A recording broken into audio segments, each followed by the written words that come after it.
huge numbers here, up 300% year over year, up 10% over 2 years ago, so pre-pandemic comparison there. Did these numbers surprise you? They didn't necessarily surprise us because we expected the numbers to come in extremely strong in terms of nights and experiences booked, which we absolutely got, essentially tripling over a year ago. Gross bookings, to your point, also surged in the revenue levels, phenomenal. But we were talking about a travel industry that was really kind of accelerating going into the second quarter. So no, we weren't necessarily surprised. We were a little bit surprised with the strength in Europe. That being said, and when you kind of look at where the weakness continues to reside, it's really in the urban areas. Again, not a surprise on our end. But really, it really comes down to the guidance in the second half of this year, and some of the I guess lackluster or kind of deceleration that we expect to see thereafter, which is probably disappointing the street more than anything. One of the increasing trends we're seeing on Airbnb is this travel plus living trend. People, long-term rentals, adding hugely to the bottom line. But of course, the big question is Delta. Not a lot of color there from Airbnb, except that they said Delta will continue to affect travel behavior. I mean, how does that impact your outlook for Airbnb?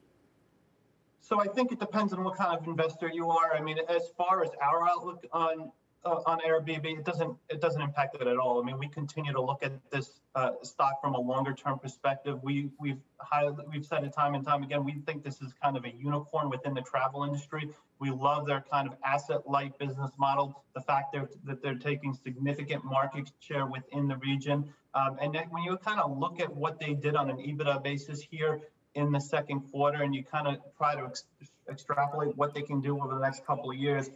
There's some really kind of scalable, profitable type of potential out of this business model that you may not see in other areas of, let's say, the travel industry. So that being said, yes, the Delta variant here is going to create some lumpiness, uncertainty for Airbnb and its stock, but we think that potentially provides some opportunities out there for long-term investors. So let's move to DoorDash. Strong numbers despite restaurants reopening. And of course, over the last 3 months, things were calmer. Now cases are surging. How does that impact your outlook for DoorDash, given that it's holding up even when things are open and obviously holds up when restaurants are closed? Yeah, I mean, I think, this was a number that kind of definitely kind of made us feel a little bit better about their business model.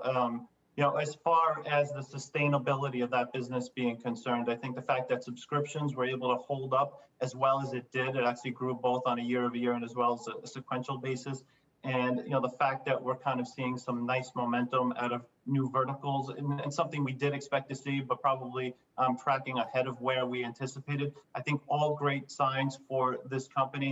And I think what's also going to be interesting here is to kind of see what type of momentum we see out of some of these international markets. Clearly, they came out into Japan or announced their efforts to go into Japan here in the second quarter. We haven't seen the fruits of their labor there. But that being said, I think there's some nice potential on the top line here over the next couple of years. I think what'll be interesting is, kind of when you kind of look at Airbnb and you kind of look at the long-term trajectory, you see the scalable business model and the profitability there. I don't know if you see that in terms of DoorDash's business model. So super quick, Angelo, the information reporting that DoorDash has been holding talks to buy Instacart for somewhere between $40 and $50 billion. Quickly, what do you think of that? No, I think at this point in time, given the valuation that DoorDash is trading at, I think it makes sense for them to kind of go out and attempt to make a big splash out there. So I wouldn't fault them at all. And I think, it would actually be prudent for them to kind of go out there and use some of that equity value.